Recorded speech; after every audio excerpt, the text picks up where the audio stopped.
बच्चों, आज हम लोग दूसरा पाठ हिंदी में पाठ 2 का पढ़ेंगे।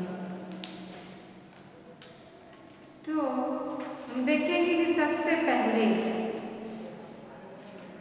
कुछ भी काम करने के लिए सही उपयोग या अच्छा उपयोग करना बहुत जरूरी और लाभदायक भी होता है। जो हम देखेंगे सदुपयोग, सत जोड़ उपयोग मतलब सही उपयोग। तो हमारा पाठ का नाम रहेगा सदुपयोग,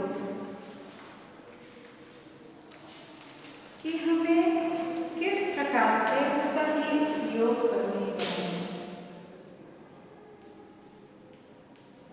सदुपयोग, इसको हम 2 भाग में बांटे। तो सद जो उपयोग मतलब सही उपयोग।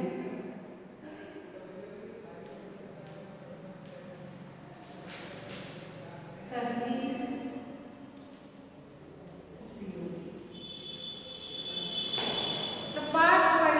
प्रस्तुत पाठ में हम यह सीखेंगे कि प्रत्येक वस्तु का सदुपयोग अर्थात अच्छा उपयोग करना ही हमारे लिए लाभदायक होता है। यदि हम समय या किसी भी वस्तु का दुरुपयोग या गलत उपयोग करते हैं तो इससे हमें लाभ नहीं बल्कि हानि ही होती है। इसलिए हमें हमेशा सदुपयोग या क्या करनी चाहिए, सही उपयोग करनी चाहिए या उसकी सही उपयोग या सदुपयोग करने की आदत डालनी चाहिए।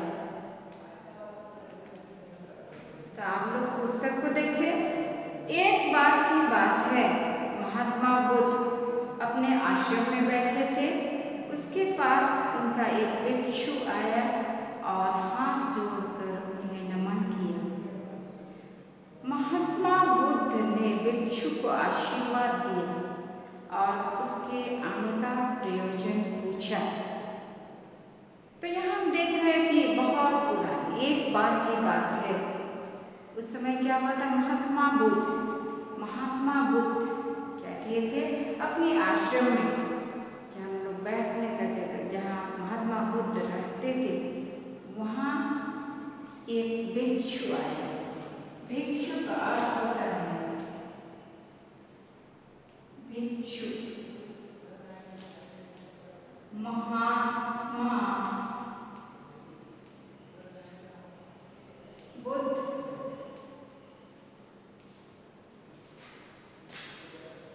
महात्मा बुद्ध के चेले या शिष्य। भिक्षु को हम भिखारी कहेंगे। तो जब भिक्षु महात्मा गांधी के पास आते हैं तो उनको वह नमन करता है। तो नमन करना का अर्थ क्या होता है, प्रणाम करना। वेरी गुड, नमन, प्रणाम। तो भिक्षु महात्मा बुद्ध को प्रणाम करते हैं और महात्मा बुद्ध उनको क्या देते हैं, आशीर्वाद देते हैं और उसके आने का प्रयोजन पूछते हैं। तो प्रयोजन का अर्थ होता है कारण या उद्देश्य। प्रयोजन, कारण या उद्देश्य। भिक्षु ने विनती की, महात्मा मेरी वस्त्र फट चुका है और मुझे नए वस्त्र की आवश्यकता है। महात्मा बुद्ध ने भिक्षु की ओर ध्यान से देखा। भिक्षु का वस्त्र वास्तव में पहनने लायक नहीं रह गया था। उन्होंने भिक्षु को भंडार गृह में एक नया वस्त्र ले लेने भिक्षु भंडार गृह पहुंचा। वहां से उसने नया वस्त्र लिया और अपने कक्ष में चला गया।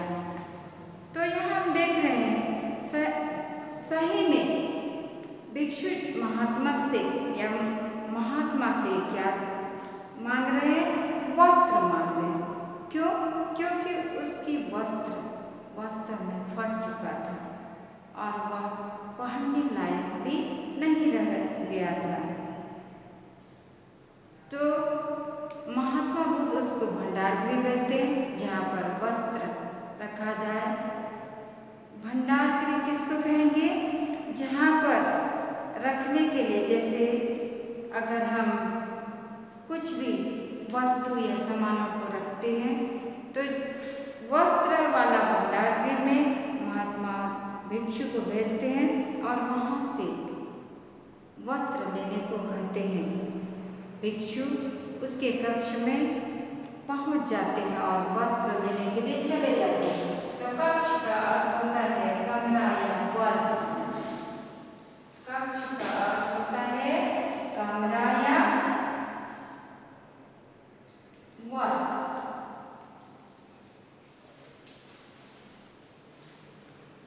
महात्मा बुद्ध रात में भिक्षु के कक्ष में पहुंचे और उससे पूछा, अब तो तुम्हारे पास नया वस्त्र है, लेकिन तुमने पुराने वस्त्र का क्या किया? भिक्षु ने नम्र होकर कहा, जी मैंने पुराने वस्त्र को अपना बिछौना बनाया।